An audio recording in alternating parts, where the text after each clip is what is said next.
अष्टावक्र गीता दूसरा प्रकरण 10वां सूत्र। कहते हैं राजा जनक इसमें, मुझसे उत्पन्न हुआ यह संसार मुझ में ही लय को प्राप्त होगा।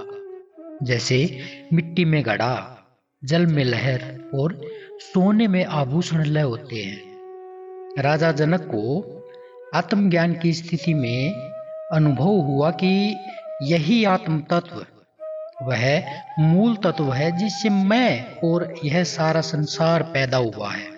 यह मूल तत्व सृष्टि के आरंभ में निराकार, अव्यक्त व असंभूत अवस्था में था। असंभूत यानी असंभव। संकल्प से इसकी चेतना में तरंग उठी। वही चेतना सृष्टि रूप में विकसित होती ही चली गई। वह आज तक होती ही चली जा रही है, किंतु जब तक इसका अंत होगा उस समय इसकी क्या स्थिति होगी? ज्ञानी कहते हैं यह पुनः अपने मूल स्वरूप में अव्यक्त अवस्था में आ जाएगी। फिर से एक नई सृष्टि का प्रारंभ होगा। यह सृष्टि चक्र इसी प्रकार चलता ही रहेगा। कुछ धर्म कहते हैं सृष्टि भगवान ने बनाई है और वही भगवान इस सृष्टि के निर्माता भी हैं, किंतु यह वैज्ञानिक बात नहीं है। विज्ञान इसे स्वीकार नहीं करेगा। ईश्वर ने बनाई तो इसमें दुख क्यों है? इस तरह की बातों को यह विज्ञान या वैज्ञानिक बिल्कुल भी स्वीकार नहीं करेगा। इसका कोई वैज्ञानिक उत्तर यह धर्म नहीं दे सकता, किंतु सृष्टि के उत्पत्ति की जो अभी व्याख्या दी गई है वह वैज्ञानिक मालूम पड़ती है। आज नहीं तो कल विज्ञान इसी का समर्थन करने में सक्षम होगा। जो कहते हैं सृष्टि अनादि है, उसका कोई बनाने वाला नहीं है, इस प्रकार की बातें विज्ञान भी करेगा। तो इस बात में सार अवश्य ही है कि किसी व्यक्ति ने, जैसे किसी बाहर बैठे ईश्वर ने, भगवान ने पूरी की पूरी सृष्टि नहीं बनाई, अपितु यह जो सर्जन है, यह जो बनाने वाला है, इसकी जो प्रक्रिया है वह स्वाभाविक यानी अपने आप से हुई है। इसका कोई उद्देश्य भी नहीं है। न जाने कितने ही रूप आए और उनमें परिवर्तन हुए। ठीक इसी प्रकार से आज भी अनेक रूपों में परिवर्तन होता ही जा रहा है। यानी पदार्थ जो है वो कभी नष्ट नहीं होता, केवल रूप में परिवर्तन होता है। यह जो पदार्थ है ये ऊर्जा में परिवर्तित हो सकता है और यही ऊर्जा पुनः पदार्थ का निर्माण कर सकती है, या फिर ये कह सकते हैं यही ऊर्जा फिर से पदार्थ का निर्माण करती है। यही वैज्ञानिकों की मान्यता है। जनक भी इसी वैज्ञानिक दृष्टि से अपनी बात को रख रहे हैं और कह रहे हैं यह संसार मुझ में यानी आत्मा ब्रह्म से उत्पन्न हुआ है। जो इस सृष्टि का मूल तत्व है वह मुझ में भी है, वह इस सृष्टि में भी है। ये सब आकार ऊर्जा में घनीभूत रूप हैं। ये सब आकार ऊर्जा के घनीभूत रूप हैं।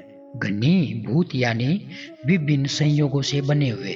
प्रलय की स्थिति में ये रूप पुनः उस ऊर्जा में परिवर्तित होकर अरूप, निराकार, अव्यक्त में लीन हो जाएंगे।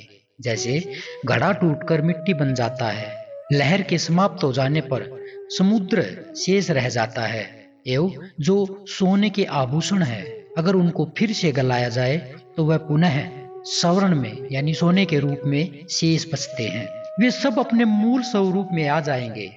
इस समय सृष्टि के इस मूलभूत तत्व का नाम ही ब्रह्म है। वही चेतन तत्व है जिससे सृष्टि का निर्माण हुआ है। वह पुनः उसी अपने मूल स्वरूप में लौट आएगी। राजा जनक को इसी मूल तत्व आत्मा की अनुभूति होने से वे उसकी वैज्ञानिक व्याख्या दे पाए हैं। सृष्टि की उत्पत्ति एवं लय की यही वैज्ञानिक धारणा भारतीय अध्यात्म की सबसे ऊंची खोज है। वेद वाक्य भी यही तथ्य प्रकट करता है। जिस आत्म ब्रह्म से ये सब भूत प्राणी उत्पन्न होते हैं, भूत प्राणी यानी सब प्रकार के जड़ चेतन तत्व जिस ब्रह्म की सत्ता से उत्पन्न होकर जीते हैं और फिर सब मर के उसी में लय हो जाते हैं यानी मिल जाते हैं, उसी को तुम अपना आत्मा जानो। तो इस सूत्र के माध्यम से राजा जनक कह रहे हैं कि यह जो ब्रह्म है, यह जो आत्म तत्व है, वही मूल तत्व है, वही सृष्टि का निर्माण करता है। और एक दिन जिस मूल तत्व से इस समूल सृष्टि का निर्माण हुआ है, वही एक दिन उसी में समा जाएगी और समाने के बाद फिर से उसका पुनर्सर्जन होगा और इसी प्रकार से यह सृष्टि चलती रहेगी। किंतु यह जो मूल तत्व है, यह कभी समाप्त नहीं होगा। वही मैं हूं और वही यह है। यानी राजा जनक कह रहे हैं, मैं इस मूल तत्व से बिल्कुल भी अलग नहीं हूं, मैं वही हूं। अगले सूत्र में फिर मिलते हैं, तब तक के लिए नमस्कार।